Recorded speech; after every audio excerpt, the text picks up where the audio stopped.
Dans le cadre de leurs travaux d'études en 5e année, une vingtaine d'étudiants de l'ISEN a travaillé autour d'un projet novateur intitulé Print End. Réalisé en collaboration avec l'entreprise Dagoma, l'objectif du projet est la conception d'un exosquelette pour des personnes ayant perdu l'utilisation de leurs mains et de leur avant-bras. Afin de mener à bien ce projet ambitieux, les étudiants se sont répartis en différents groupes, ayant chacun une thématique bien définie. Je suis responsable de la partie ossature. C'est ce qui s'occupe de l'impression 3D et du modeling 3D. À savoir qu'on est 5 dans ce groupe. On travaille principalement sous SolidWorks. C'est un logiciel de modeling 3D pour des pièces. Par la suite, on les convertit dans un certain fichier STL, ce qui permet de pouvoir les imprimer en 3D grâce à l'imprimante de Dagoma.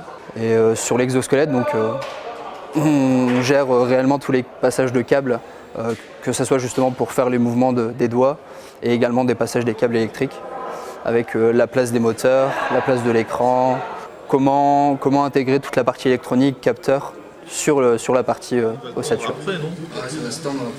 Quand tu vas relever ?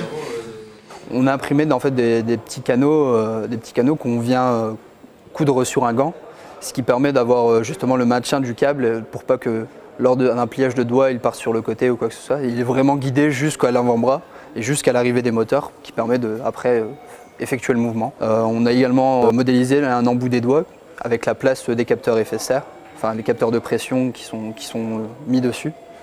Et également l'avant-bras avec la place de la LED, de l'écran et de tous les moteurs qui sont incrustés dessus.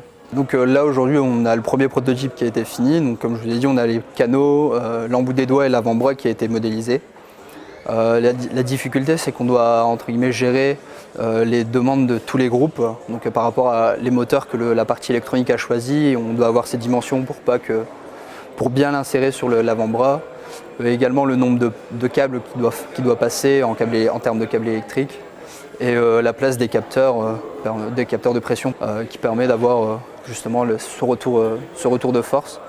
C'est vraiment gérer chaque place des éléments électroniques sur l'ossature du bras.